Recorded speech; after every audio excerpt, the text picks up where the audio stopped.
Hits and Crits. This video is brought to you by Trading Goblin. What's up, Hits and Crits family? Welcome back. Today, a special one, another on target video, another target video where we target specific topic. And as you've seen on the thumbnail, it's on the latest unit reveals which we just got. I'm joined again by Randall from Imperial Minis. Hey everyone. And we want to dive a little bit deeper on what is coming around with those units. But before we start, Randall, I have to say that on video, I was really excited that you joined us during our War of the North tournament, which was almost 60 players in the north of Germany, which was an incredible kickoff. What us from Hits and Crits are trying to do in the future. So and I think we did a decent start, but I want to hear it what was your impression on the tournament? What was the you took with you over the pond again? Yeah, so I mean, it was the trip of a lifetime for me. I was really excited to not only spend so much time in Germany, but spend time with you and the other Hits and Crits guys. And thank you so much for being such a gracious host to me. I really appreciate it. And the tournament itself was really top notch. If you hadn't told me it was the first tournament that Hits and Crits had hosted, I wouldn't have believed it, because it was very, very professional. The venue was very well set up. Yeah. The prize support was amazing, but most of all, just the German community there was just so fantastic to be around. And I know you had folks coming in from multiple states in Germany. Also some of the Rotterdam White Scars came in from the Netherlands, and it was just such an awesome opportunity for me to meet so many people from the German community, some of whom I had interacted with digitally or remotely, but never in person. And then just to kind of absorb the energy of such a huge tournament. For me, I've never been in a big tournament in the US, and I've never been to a Adepticon or LVO or Nationals or anything. So for me, the biggest tournament I've been to was a 12 or 14 person local tournament, or tournament in the state of Texas. So for me, it was just amazing to see so many enthusiastic Song of Ice and Fire players all gathered in one spot, all just loving the game, and there's just such a positive atmosphere there. So it was really the opportunity of a lifetime for me to visit you and spend time there. I hope it won't be the last time. Me neither, man. I'm definitely in the hole as far as my wife goes, and getting permission to go to any other tournaments for a while. But I think if I can do it again, I'll just have to bring the entire Imperial Minis family with me. Next time. Let's do that. Let's do definitely, and I will make sure to come over at some point, definitely. So you're welcome anytime. I really thankful for your feedback, and I can really give that back. You were like a great guest here in Germany, and you were so open to everyone, and everyone, like a lot of people knew you and your channel and your battle reports and all the stuff you do for the community, or for the whole hobby of songs. So everyone was excited to hear that you are coming. So I think it was just a great great, just come together everyone, and let's just connect. And when we had this after show party at on a Saturday, that was also great, that all the guys can approach you. You were so approachable and talk to everyone. That was just great to see. So it won't be the last time. Community event. I hope not. I can't wait for the next one. I keep reliving memories of it as the days and weeks go by, and can't help but smile anytime I think about it. It's just such a great time. Yeah, cool. All right, so thanks. That was really on my shoulders. I had to get that off of my shoulders to ask you once more how you felt about it. But now let's jump into the units. So we get 3 units, and we will start with the Stone Crows. But before we start, Randall, what is the unit you're most excited about for this release wave? Of those 3, I would definitely say it's the Winterfell Guards of the 3. I think that's me probably too. A community consensus, it seems. We'll talk about that. I think so too, yeah. But let's jump into it. We will, as I said, we will start with the Stone Crows. So the Stone Crows, 5 points you will get in the box. You get 2 versions of it. You get the neutral version and you get the Lannister version. The only difference is that the Lannister version can or must include Tyrion Lannister, right? Or the army needs to field Tyrion Lannister. That's the condition you need to meet when you want to play the Stone Crows. So, like, Randall, what is your first overall impression of the Stone Crows?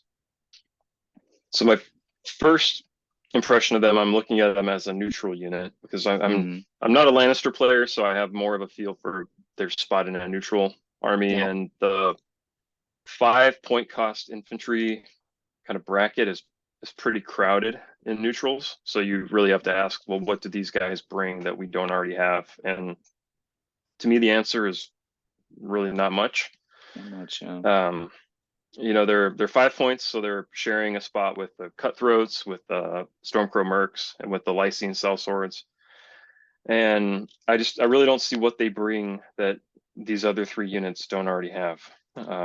So I just don't know what they're there for on the neutral side, other than just fluff, unless there's more stuff to come in future release waves that we're not privy to yet.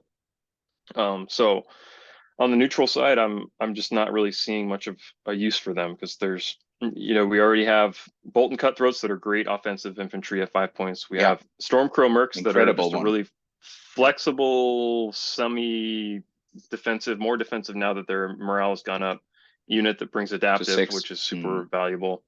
And then the Lysine Sellswords that are kind of this weird, crazy kind of don't know quite what to do with them unit, but they have a very kind of unique identity in the neutral faction. So I just don't see what these guys are here for in the neutrals. And then Lannisters, I guess we can talk about their spot in Lannisters a little bit, but I don't know. What do you think about their spot in the neutrals? Anything to add? Yeah, the only thing I can add to this, I have the exact overall impression. I really do not see their role compared to the 3 units you just mentioned, because Lysine Sellswords, they're also quite attacky, right? So they have a great offensive profile. So both Cuts and Lysine Sellswords are quite good in terms of attacking stuff and dealing damage. Yeah. So, and they cannot compete with the Stormcrows in terms of defensiveness or especially as you said, especially with the adaptive and the morale buff.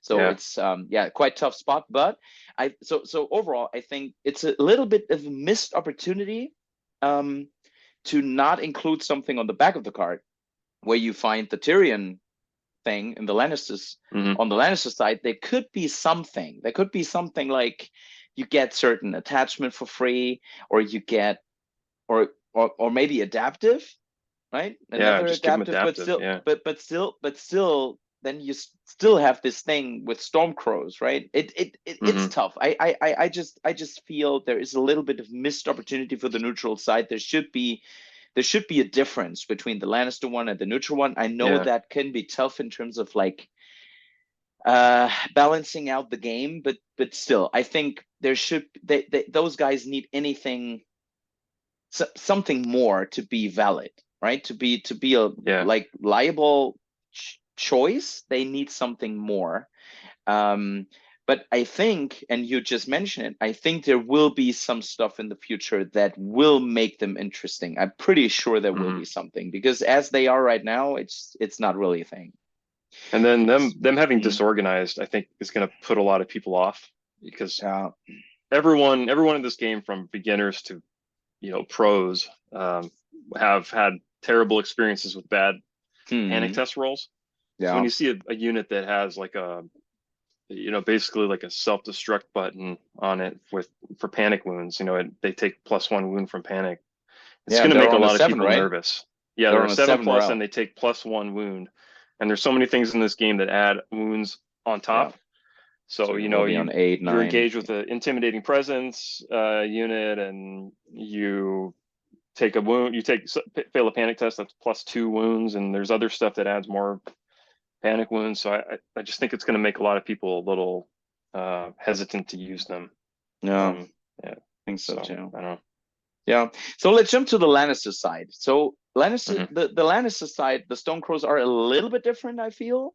Still, I think they have the same problem in terms of like competing, other Yeah. competing 5-point units. So guardsman is an obvious thing. If you want to like Mhm. just stand on a token, you probably will take the guardsman. If you want to Mhm. have something that you can push through the middle, or that is maybe a good bunker for a good certain attachment, or you command, or even you will go to halberds, right? If you need a tech Mhm. piece, you might go to gold cloak. So again, I think the insight on them, the order insight, is quite okay because of like the vicious and the high detective value. But again, they're hitting on 4s and only 6 dice, so it's yeah, maybe the same. Tough competitiveness, tough spot in terms of the Lannisters. I think the only interesting thing is really Tyrion. So if you put Yeah. Tyrion in there, which is already 1 point, and you get it basically for free, you Mhm. get battle plan and counter strategy into your army basically for free, and both are so good for the Lannisters play style, army building, so you Mhm. can do much. But as you mentioned, like at some point you can also do that with Stormcrows, right? So Yeah.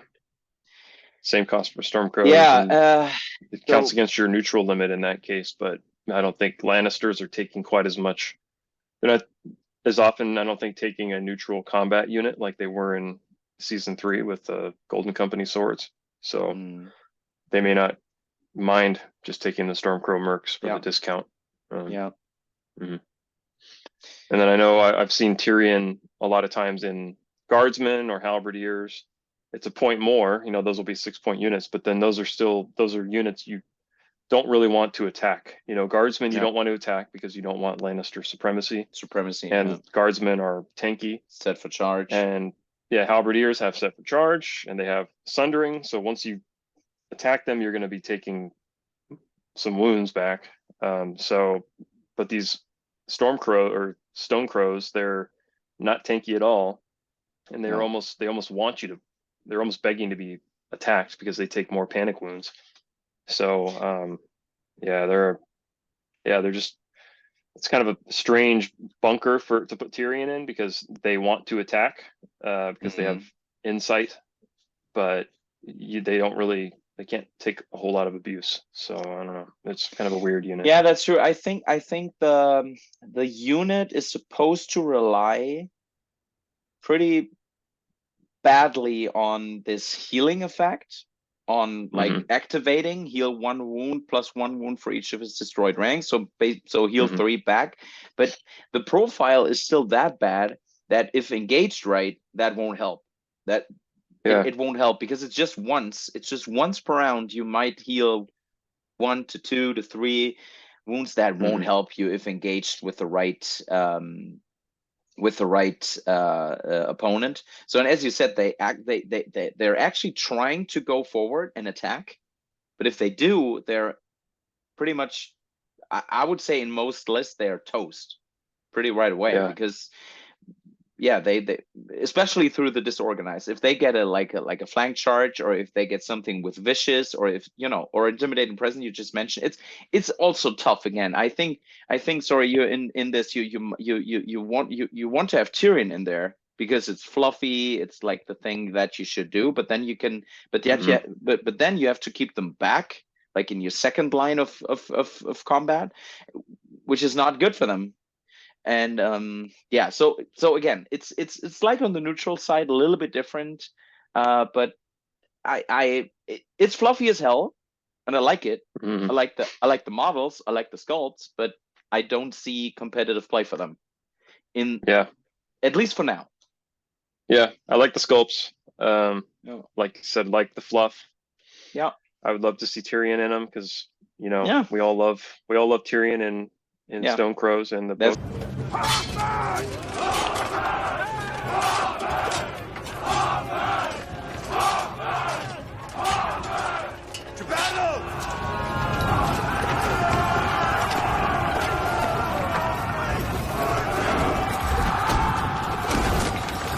orcs in the show, but yeah, I don't see why you wouldn't just put Tyrion and guardsmen or and halberdiers or Stormcrows. something else. Yeah, or Yeah. Stormcrows Or even. Stone If you Crows, just if you just want to have battle plan, like to draw into the right cards, and we just did it, right? We just did season 4 Lannisters, and we discussed the greatness of their cards. So if you want the counterplot, if you want the intrigue and subterfuge, if you need the subjugation of power in the right moment, right? If you want a battle plan, just take the Stormcrows and you, right? So yeah, tough spot. But like summary is, yeah, fluffy as hell again, but not really. Cool sculpts, fluffy. Cool sculpts, fluffy, but like competitive. Maybe right? People can correct us if we miss something in the comments, but yeah, always do, right? It's just our gut feeling, or basically a little bit like talking about it, a little bit thinking about it, building some lists, and that's the thing. But yeah, I think we're done with those guys. Let's jump to Harmas Vanguard. So I think Harmas Vanguard, there were pretty high expectations, right? When you hear Harma, when you hear Vanguard, so like CAF for free folk, when you hear that, the expectations were quite high, right? Of all the fans, but especially free folk players. So now we have them. What do you think, Randall? What do you think about the Vanguard? Yeah, I think I kind of think these guys were a little bit not falsely advertised, but I think when their description was originally spoiled before this article, there was a expectation set, I think, that these guys didn't live up to. I have the description in front of me here. I'll skip to the end of it, but it says their greatest weakness is in fact their lack of armor, but this gives rise to their greatest strength, pure speed. And it was the pure speed part that people were like, "Oh man, these guys are going to have some extra like ability." They're, pure speed means at the very least they're going to be a speed 6 unit, and that they probably will also have something like enhanced mobility, or people were saying, are these going to be the first speed 7 cav? So everybody was getting really excited about how fast these guys could be. And then we see this reveal, and not only do they not have any special maneuver keywords or anything, but they're a speed 5. So just like a real big, a big letdown, I think, from just a kind of expectations. And then, they're called Harma's Vanguard, but there's no real Harma synergy here. Very little. Harma's an infantry commander, and most of her cards have extra effects for her unit, so she can't be in these units, in this unit.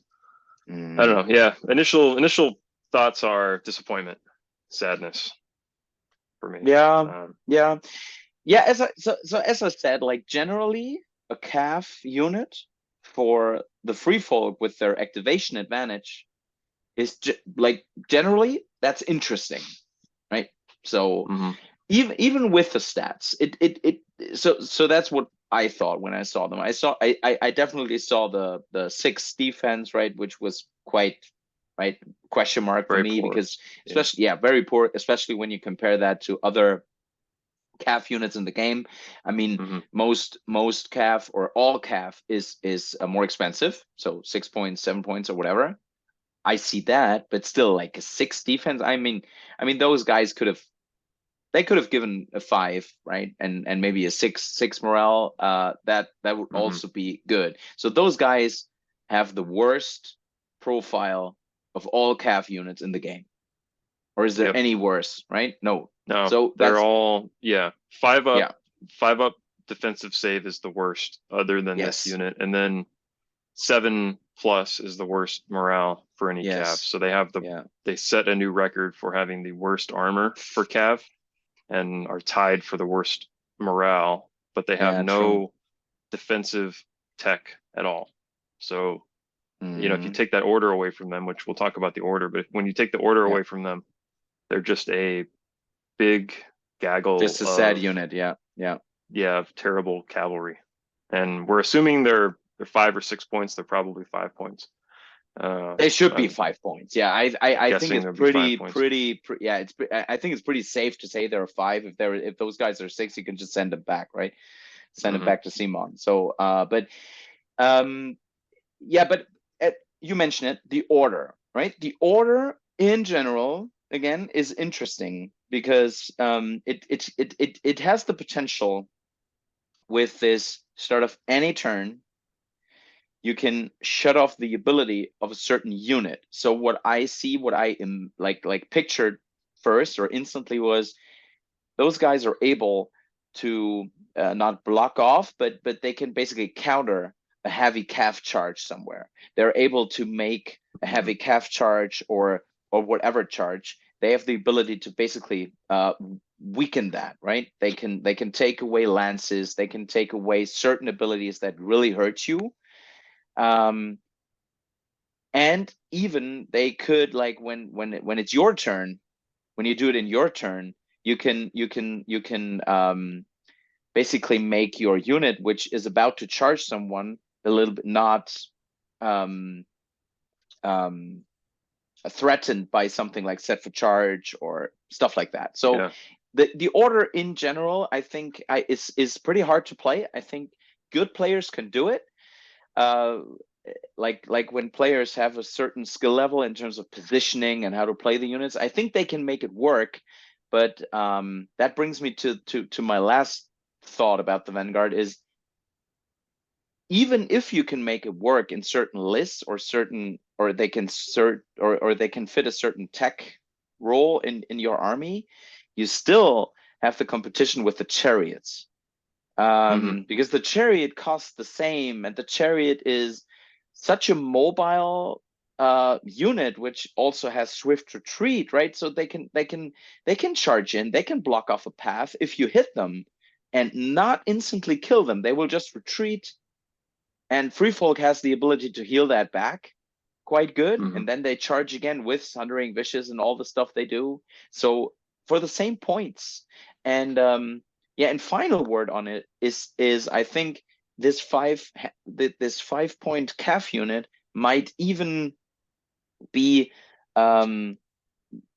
not really good for certain lists that we see coming up now. So certain Styre lists or certain lists with Rattle Shirt, I do not see those lists that you see up there with the champions, with the winners, with the tournament winners. This unit won't really do any good for those kind of lists. So that's what I see on the Vanguard. So I was actually hoping for you open up the box and there's like Harma riding on a huge war pony. Yeah, and Harma commander, mounted Harma commander in there or something. Yeah, something like that. I was hoping for an attachment which make them work, or which, right? So Yeah. But it does not look like it. So yeah, and there's no mounted there's no mounted attachments in Free Folk, so you can't even like augment them somehow to make them with any attachment. Exactly. So no neutrals, right? No Glory Seeker, nothing, and they do not have their own. So yeah. So basically, for me, same maybe takeaway, maybe same summary as we did. It's like a cool thing that we get the units, and they look quite okay. I think I'm not like as like all the guys that know me know I'm not the biggest Free Folk fan, but I like the unit, but I do not see those guys change any meta, and I don't see competitive play for them. Yeah, I don't see what they're going to be doing other than camping an objective and maybe screening a flank to help soften a blow, like you said with cavalry. Like maybe a mag list, like a mag commander list, could make use of them, to kind of help keep a giant from taking a big hit charge, or a big hit, and then they could be a cheap unit you put on an objective. But other than that, I just don't know what they're going to do. And like you said, I don't see them changing the meta of Free Folk right now, unfortunately. But we always have to remember these units are developed so far in advance. These were developed probably in season 1, 2021 version, like a year and a half ago or something. So it's like we're all these units are developed because they're kind of like a little time capsule of one of the game as it existed when they were developed. So we have to keep that in mind and realize that there's such a long lead time on the development and production of them that we can't be too disappointed if they arrive to us as if they stepped out of a time machine for a game version that doesn't exist anymore. I'm confident that in the next couple of balance patches, probably these guys will maybe get tuned to be more in line with the game as it currently is. So I think these guys have maybe some potential for future patches, but right now they're just kind of a little sad. Yeah. The main bummer is really the right. You read Harma Vanguard, and there's no real synergy. There's no synergy, really. Nothing. Yeah. Same as we said with Darkstar. I mean, Darkstar attachment is a great one, as we all know, but like from the cards and stuff. And I don't see Darkstar in Darkstar Retinue. I don't see it, right? I've never seen a list making use of it. So that's the same here, right? That should be like it. But yeah, so that's it on the Harma Vanguard. And let's go to the most exciting one. The Winterfell Guards. We will discuss the attachment last, but now let's jump to the guards. So the guards basically have a Kingsman profile. So 7-6-5 hitting on a 3+, 4-5 defense profile. Solid, right? I mean, 5 movement, it's a solid one. It's fitting to the 7 points that those guys should cost. I'm just seeing that we're assuming they're 7. You can kind of see the straight line. So the straight line 5, at the point value. It will be 7. Definitely not 5. It can't be 8. It can't be 6. So it should be 7, right? So this 7, I'm assuming 7, and they come with precision. And so the text basically says they gain certain benefits from a certain zone. So, and I think it's safe to assume when you read the text. So when you go to combat zone, the swords, when you go to swords, you get the highest attack value. That's what I read out of it. And this unit fights with the unrelenting fury of the North, and their attacks never diminish in strength. So that kind of sounds highest attack for highest attack die value. Yeah, shouldn't be that, or should be that. And on the horses, you get the +1 defense. It doesn't say in the text +1, but it should be 2, right? So I think if you're it can't on be 2. It can't be 2. This unit adapts and overcomes like true veterans, gaining bonus to defensive save rolls. So that pretty much explicitly states your 4+ will be improved, and I highly doubt they're going to go to a 2+. So I think it's safe to assume they would get a +1. Exactly. Yeah. So, and when you see this unit as it stands, let's just take adaptive away for now. If you just see that, and the only thing I think that's a well-designed 7-point unit. The only thing I do not like is the combat zone effect, the highest attack die effect, because the Starks have so many options to get highest attack die value. They have Northern members, they have cat, they have cards, they have all the tools in hand to give a unit highest attack die value if they need it, right? So I would have loved to see they gain Sundering or something similar, which buffs them a little bit more as a 7-point unit, especially when you compare it to Kingsman. I know this is also conditional with the crown, right? But those guys really deal a punch now. When your opponent does not have the crown, those guys hit hard, right? So in here it's basically the same. So if you control the swords, those guys should get a little bit more benefit out of this when they both cost 7. That's what my initial take is on them. Again, let's take or put away adaptive for now, but that's it on the pure profile. And actually the Kingsmen have I'd say a much less of a burden on zone control than these guys. So the Kingsman player don't have to control any zone to get their ability. They just have to ensure the opponent doesn't control a certain zone. So these guys have to control the sword, and that's always one of the most competitive zones from around rounds maybe 2 onward. So you can really only be guaranteed to have that zone for 2 to 3 rounds, really, when you want it. So I think with these guys, you almost have to think if they're a real solid piece of your plan, you're going to want to have a kind of insurance policy for controlling a zone, like a Peter Baelish or something. You need something. Yeah. Yeah, so that's it. But now the big thing comes. So when you see this unit, you might think that's a 6.5 unit, but now Hmm. there's adaptive, and adaptive really makes them interesting for me. Um, let's get that little caveat out of the way first. So those guys are 7 points, same point cost as the Ravagers, 1 point less than the Tully Cav. And I would say we still have this, not problem, but we still have this meta of Tully Cav, I would say. Those guys are Hmm. pretty strong. Not as strong as before, like the older ones were even more dangerous with Embolden, but still those guys are pretty bad. And just 1 point more. So, but I think with adaptive and with the right lists and with certain attachments in it, those guys have their place. And Definitely. adaptive in this case is a little bit of it's a blessing and a curse. So adaptive to me, I love adaptive. I wish every faction had an adaptive unit. At I least think one, yeah. encouraging the use of attachments is just awesome in this game because there's so many cool attachments in this game. But putting adaptive in them kind of curses them to never be Never a be the commander. commander's Yeah, bunker yeah, because you yeah. always feel like you're losing value. And Starks, to my knowledge, don't have any secondary attachment, like Targs have Miri Mazdur or Greyjoys have the Reaver Captain. So they don't have another second attachment that ignores attachment limits that you could get for free. Yeah. So it's a little sad that these guys won't often be commander bunkers because most players realize that they're just losing a little bit of the value of this unit. Yeah, yeah. But then, like you said, it opens up the conversation of attachments, and that's always a fun conversation to have. And you always feel a little sometimes you always feel a little guilty having the attachment conversation because you feel like maybe I could use my points better somewhere else. But in this unit, you never have to feel guilty about having the True, attachment true. conversation. So it opens up a lot of fun list building, I think.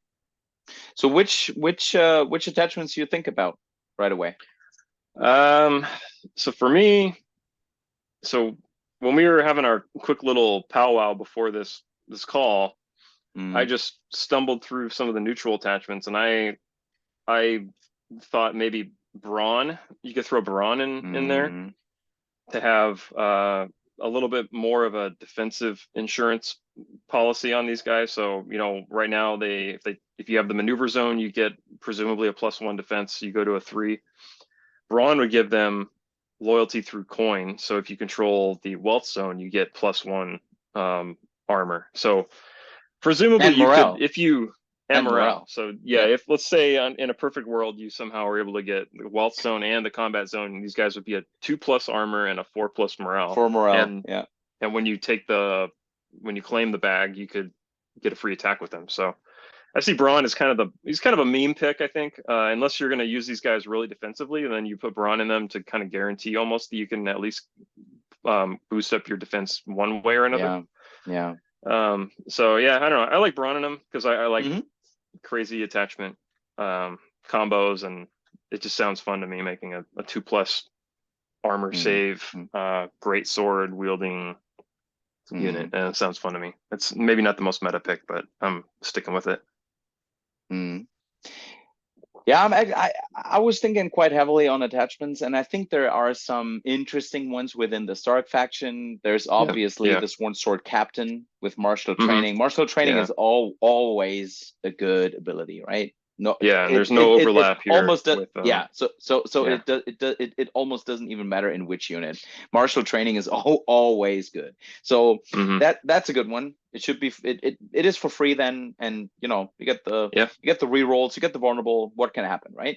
So but even more, I think there are a lot of lists out there where you have Recon and Asha in the Stormcrows, so you get it for free. And they're just chosen because they're quite defensive and they have adaptive. That's the only reason, right? Because otherwise you could put them into the Sworn Shields or whatever. So or even in the Spearmen now. right? So the spearmen are quite okay, a quite okayish bunker for Rickon and Asha due to the stand your ground and the hold the line and the stubborn tenacity and the counter strike. So it's a quite defensive unit for them. But with those guys, right? I mean, there's the only thing, the bad thing about it is that recon gives your opponent a victory point when you kill it, and this unit should be engaged. It should be right in the middle of combat. So that's the only bad thing about it. But I think with recon and Asha, and you get the shaggy dog on top of it, it could still be a great fit. You get basically for free, you get the +1 morale, so they go to 4. So potentially they can be like on average they will be on a 3 defense 4 morale, or like 4 defense 4 morale, and hit hard, whatever, somewhere in there, and you get the counter strike and the stubborn tenacity, right? So it's a good fit. But even more, and you said it like in prior videos, I'm a big fan of Fueled by Slaughter. I definitely see my big bad boy Ramsay in there again, right? For 1 point, you get intimidating presence, Fueled by Slaughter, and you panic everyone around you. So I mean, hell, right? I mean, that attachment is always a good pick, right? And it's especially probably the only, or one of the only 2-point attachments which is worth 2 points, right? Which is actually worth 2. So, and with those guys it's only 1. So I think that's a good fit. But I have 2 more.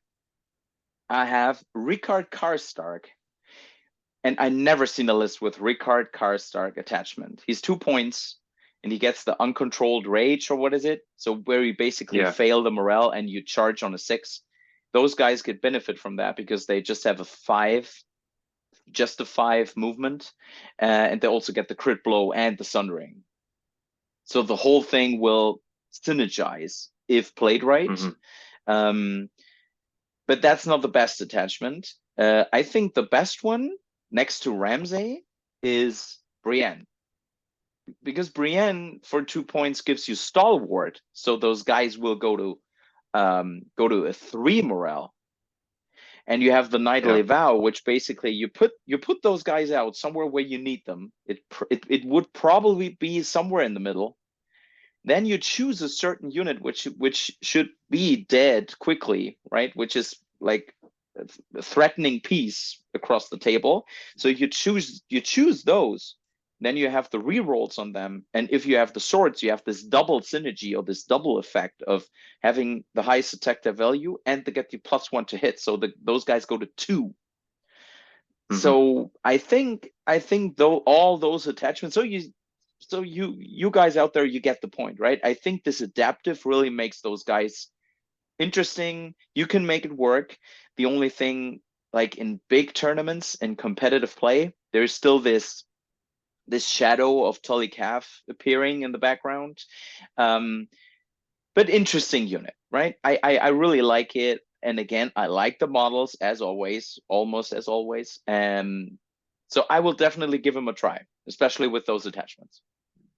Yeah, I think a lot of people are going to try this unit out. It's one of these units that, whether you're a beginning player or an experienced player, they just look like a fun unit to play. And units that have adaptive just allow you to pull so many of your toys from your toy box that you haven't been able to play with for a while because you don't want to pay an extra point for it. So I think these guys will be popular. I don't know if they're going to be meta defining or anything, but they're going to be a popular unit that I think people will have a lot of fun playing with. And that's the most important thing as far as I'm concerned. So I'm excited to see people trying new combos out with them. I would love to see them making competitive play. But no matter what, they're going to be fun to play with, I think, and they have cool models. And like I said, adaptive is an ability that I think should be added to more cards in this game. So good stuff.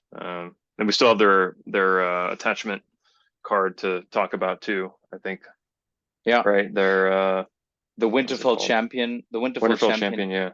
Yeah. So the Winterfell Champion, he gives, or he deals out a weakened when charging successfully, and it also brings crit blow. So I would say he's a good fit for its native unit. So the Winterfell Guards, he can right? You get precision and crit blow, which is also which is good. I mean, you just have to roll right, but that's a good thing. And so I think it's a decent attachment for the whole Stark faction, and I personally see him mostly in bruisers, because in bruisers you have this double or the shadow buff in like weaken your opponent, and those guys have the counter strike, and you get the crit blow like right away, so those guys can choose something else from their ability to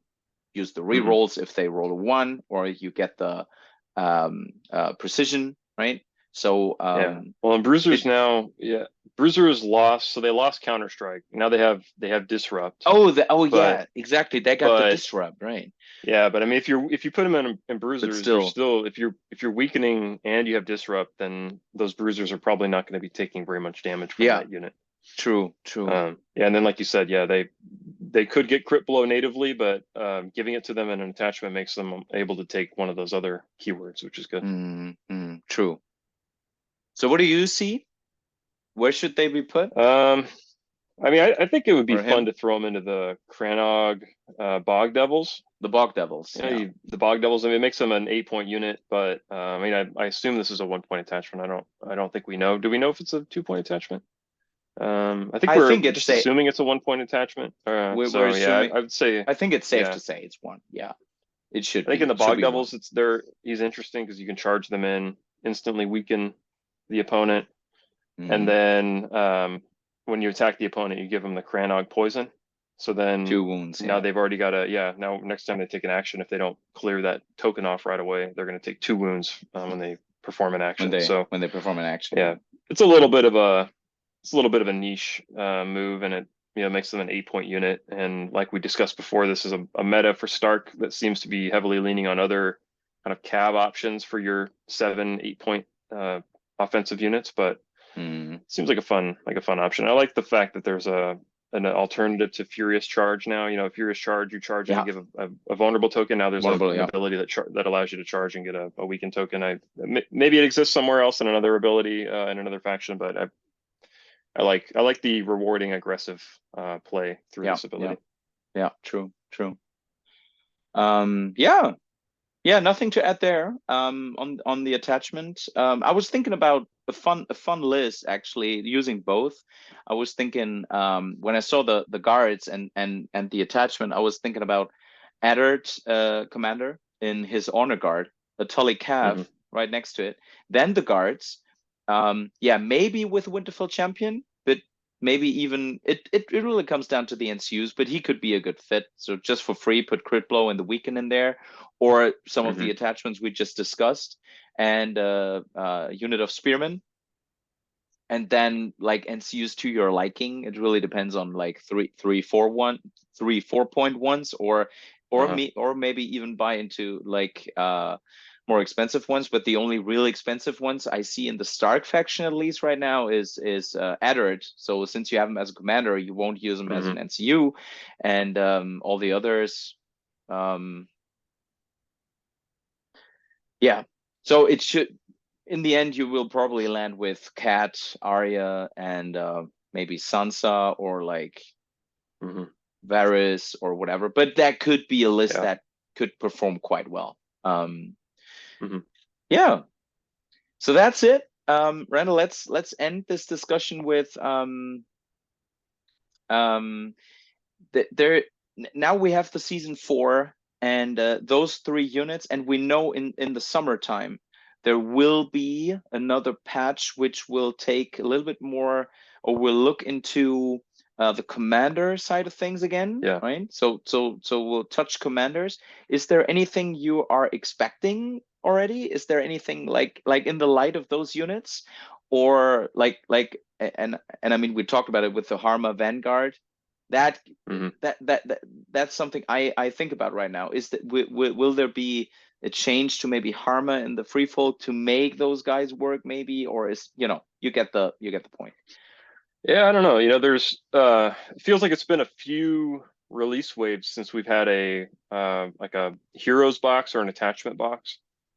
So I don't know what the next unit release wave has in it, but it would probably come out around the time of the next patch. So, I mean, obviously for Harma's Vanguard, I would love to see a Harma get hoisted onto a horse and have her be a commander. And that would be cool. But yeah, no, I don't really have any. I don't have anything in my crystal ball for what I think might be in that patch. I'm just really happy that we're on this kind of steady development cycle right now of that's kind of it's very well defined of, you know, this every 6 months they're going to look at this kind of stuff and then they're going to look at that kind of stuff.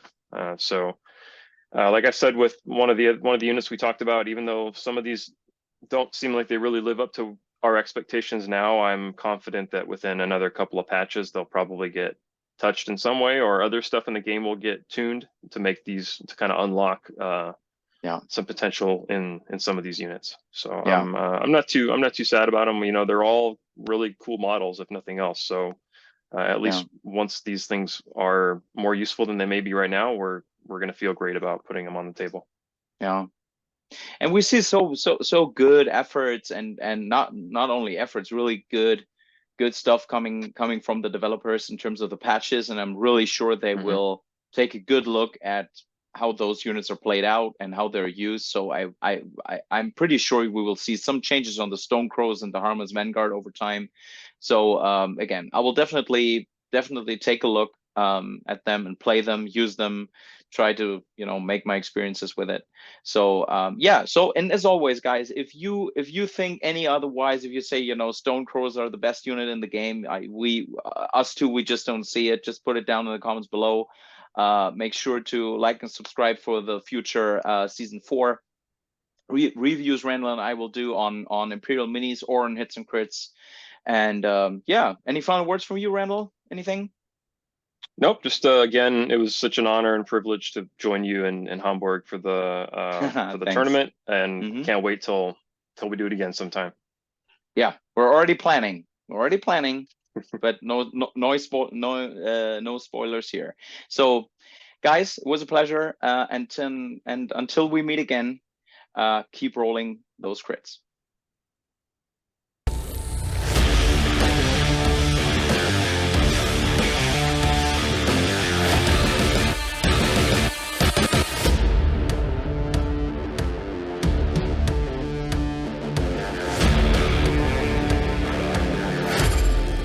Come for the hits and stay for the crits.